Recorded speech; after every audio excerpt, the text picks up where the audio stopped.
Hi, I'm Wendy with Learning Resources. Let's look at hands-on standards, photo-illustrated lessons for teaching with math manipulatives. It's a professional handbook series for classroom teachers or even math specialists. There are 4 books in the series. They're just based on grade level. Grades pre-KK, grades 2-3, 3-4, and grades 5-6. All of the lessons in the books are closely tied to the NCTM standards, which of course align with your state standards. So you'll see here all that coverage across the 5 different math strands and then all the individual sub-skills in math. All of the books really help you take advantage of typical math manipulatives that you probably already have in your classroom.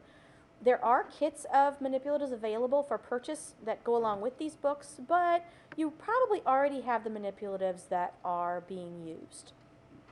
You'll see here, this is a lesson about color tiles.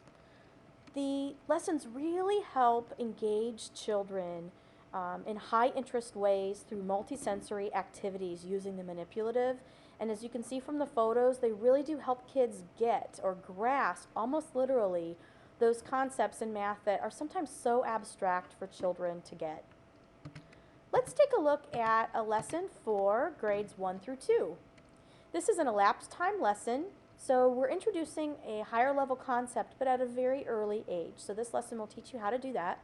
The left-hand side of the page is the area where you follow to introduce the lesson and then to extend the lesson afterwards. The right-hand side of the page is the step in the middle, so that's the true hands-on activity part of the lesson. So let me walk you through it.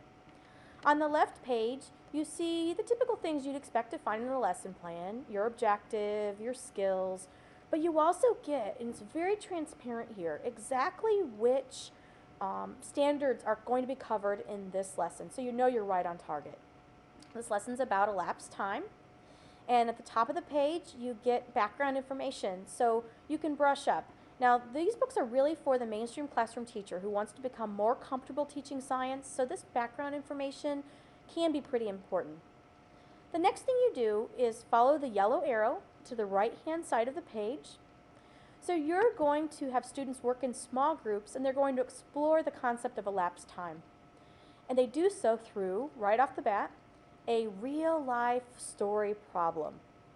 So they learn why they should even be learning this particular skill, because hey, it applies to real life. There are detailed explanations of what the students should be doing in each step of the activity, but even better, you get a photo illustration so you know exactly whether or not the children are on task. The students will be using a Blackline master during this activity. I'll flip forward just so you can see a close-up view of that here. It's a graphic representation of the clocks, and it's pencil paper, so you can use this as an assessment piece as well. My favorite part of the lesson is the look out feature, which is on the right-hand side of the page at the bottom here. This is kind of a look inside of a child's mind. It helps you anticipate problems that the child may encounter and gives you tips on how to troubleshoot and help that struggling learner. So then you move back to the left page, and you're going to come together as a whole group, and you're going to talk about the triad activity, the exploration that just took place, and the students are going to discuss their solutions to the story problem. Next, you'll extend the activity right here.